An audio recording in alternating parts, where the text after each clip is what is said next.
हम सब अपनी जिंदगी में हर दिन अलग अलग भावनाओं से गुजरते हैं। कभी खुशी, कभी गुस्सा, कभी डर, कभी उदासी। लेकिन ज्यादातर लोग अपनी भावनाओं को समझने की बजाय उनसे लड़ते रहते हैं। सच ये है कि भावनाएं हमारी दुश्मन नहीं होती, बल्कि वे हमें कुछ बताने आती हैं। ये किताब हमें सिखाती है कि भावनाएं कैसे काम करती हैं, वे पैदा क्यों होती हैं और हम उन्हें अपने जीवन को बेहतर बनाने के लिए कैसे इस्तेमाल कर सकते हैं। सबसे पहले ये समझना जरूरी है कि हमारा दिमाग हमें खुश रखने के लिए नहीं, बल्कि जिंदा रखने के लिए बना है। हमारे पूर्वजों को हर समय खतरों से जूझना पड़ता था, इसलिए उनका दिमाग नकारात्मक चीजों पर ज्यादा ध्यान देता था। वही दिमाग आज भी हमारे अंदर है। यही वजह है कि एक छोटी सी आलोचना हमें 100 तारीफों से ज्यादा चुभती है।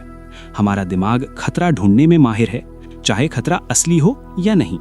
आज के समय में हम रोज जान के खतरे में नहीं होते, लेकिन हमारा दिमाग अब भी वैसे ही रिएक्ट करता है। ऑफिस में बॉस की एक बात, किसी का कमेंट या किसी का रिजेक्शन हमारे अंदर डर, शर्म और गुस्से की लहर पैदा कर देता है, जबकि असल में ये चीजें हमारे जीवन के लिए जानलेवा नहीं होती। समस्या घटना नहीं है, समस्या हमारी व्याख्या है। किताब हमें बताती है कि खुशी कोई स्थायी अवस्था नहीं है। बहुत से लोग सोचते हैं कि जब ये मिल जाएगा तब खुश हो जाऊंगा, बड़ा घर, ज्यादा पैसा, अच्छा जॉब, शादी। लेकिन सच्चाई ये है कि दिमाग किसी भी नई चीज का आदी हो जाता है। शुरुआत में खुशी मिलती है, लेकिन कुछ समय बाद वही चीज सामान्य लगने लगती है। इसे हेडोनिक एडेप्टेशन कहा जाता है। इसी वजह से बाहरी चीजें हमें लंबे समय तक खुश नहीं रख सकती। रिसर्च बताती है कि हमारी खुशी का बहुत छोटा हिस्सा ही बाहरी परिस्थितियों पर निर्भर करता है। ज्यादातर खुशी हमारे अंदर की सोच, आदतों और भावनात्मक समझ से आती है। इसके बाद किताब ईगो यानी अहंकार के बारे में बात करती है। ईगो वो कहानी है जो हम अपने बारे में बनाते हैं। मैं कौन हूँ, मैं कैसा हूँ, लोग मेरे बारे में क्या सोचते हैं, यही ईगो है।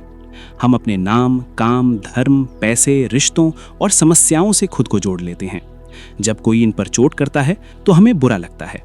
ईगो हमेशा तुलना करता है। वो चाहता है कि हम दूसरों से बेहतर दिखें, ज्यादा साबित करें, ज्यादा पाएं। यही ईगो हमें असंतुष्ट रखता है। जब कोई हमारी बात से असहमत होता है तो हमें गुस्सा आता है। जब कोई हमें नजरअंदाज करता है तो हमें चोट लगती है। असल में चोट घटना से नहीं, हमारी पहचान से लगती है। किताब सिखाती है कि जैसे जैसे हमारी जागरूकता बढ़ती है, ईगो कमजोर होता जाता है। हम समझने लगते हैं कि हम अपनी भावनाएं नहीं हैं। भावनाएं आती जाती हैं, लेकिन हम बने रहते हैं। इसके बाद लेखक भावनाओं की प्रकृति समझाता है। भावनाएं स्थायी नहीं होती। कोई भी भावना हमेशा के लिए नहीं रहती। चाहे कितनी भी गहरी उदासी हो, वो भी एक दिन खत्म होती है। लेकिन जब हम उस भावना से चिपक जाते हैं, उसे अपनी पहचान बना लेते हैं, तब दर्द बढ़ जाता है। नेगेटिव भावनाएं बुरी नहीं होती। वे हमें संकेत देती हैं कि हमारे जीवन में कुछ बदलने की जरूरत है। जैसे शरीर में दर्द हमें बीमारी का संकेत देता है, वैसे ही भावनात्मक दर्द हमें मानसिक या जीवन की समस्या का संकेत देता है। अगर हम भावनाओं को दबाने की बजाय समझें, तो वे हमारे विकास का साधन बन सकती हैं। किताब ये भी बताती है कि भावनाएं फिल्टर की तरह काम करती हैं। जब हम दुखी होते हैं तो दुनिया हमें काली लगती है। जब हम खुश होते हैं तो वही दुनिया खूबसूरत लगती है। असल में दुनिया नहीं बदलती, हमारा नजरिया बदलता है। हमारी भावनाएं चुंबक की तरह होती हैं। जिस भावना में हम होते हैं, वैसी ही सोच को हम अपनी ओर खींचते हैं। अगर हम दुखी हैं तो दिमाग और दुख भरी बातें ढूंढता है। इसी वजह से एक छोटी सी समस्या पूरी जिंदगी खराब लगने लगती है। इसके बाद किताब बताती है कि हमारी भावनाओं पर किन चीजों का असर पड़ता है। नींद बहुत अहम है। कम नींद लेने से हम चिड़चिड़े, नेगेटिव और कमजोर महसूस करते हैं। अच्छी नींद हमारे मूड और सोच दोनों को बेहतर बनाती है। शरीर की स्थिति भी भावनाओं को प्रभावित करती है। जब हम सीधे खड़े होते हैं, छाती खुली होती है, तो आत्मविश्वास महसूस होता है। जब हम झुककर बैठते हैं, सिर नीचे रखते हैं, तो उदासी बढ़ती है।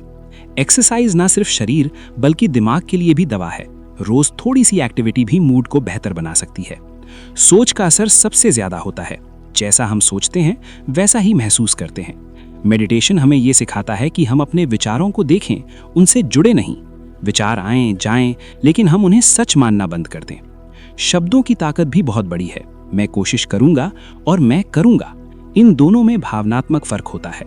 हम जो शब्द खुद से बोलते हैं, वही हमारी पहचान बनते हैं।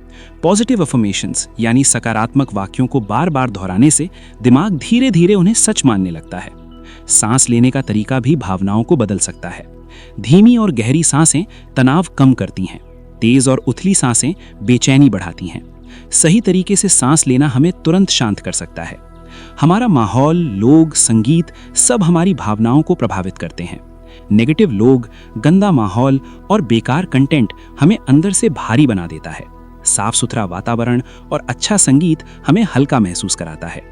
आखिर में किताब सिखाती है कि भावनाओं को दबाना नहीं है, बल्कि उनका उपयोग करना है।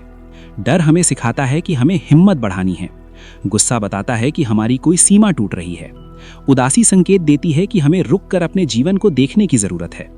जब हम अपनी भावनाओं को समझना शुरू करते हैं तो वे हमारी दुश्मन नहीं रहती, वे हमारे शिक्षक बन जाती हैं। धीरे धीरे हम भावनाओं के गुलाम नहीं रहते, बल्कि उनके मालिक बन जाते हैं। अगर आप इस किताब का सार एक लाइन में समझना चाहें तो संदेश यही है: आप अपनी भावनाएं नहीं हैं, आप वो हैं जो उन्हें देख सकता है, समझ सकता है और बदल सकता है। अब इस वीडियो को खत्म करने से पहले एक छोटी सी बात। अगर आपको ये ऑडियो बुक सारांश उपयोगी लगा, अगर आपने खुद को इन शब्दों में कहीं ना कहीं पाया, तो इस वीडियो को लाइक करें, चैनल को सब्सक्राइब करें और इसे उन लोगों के साथ शेयर करें जो अपनी भावनाओं से जूझ रहे हैं। याद रखिए, आपकी भावनाएं आपकी कमजोरी नहीं है। सही समझ के साथ वही आपकी सबसे बड़ी ताकत बन सकती है।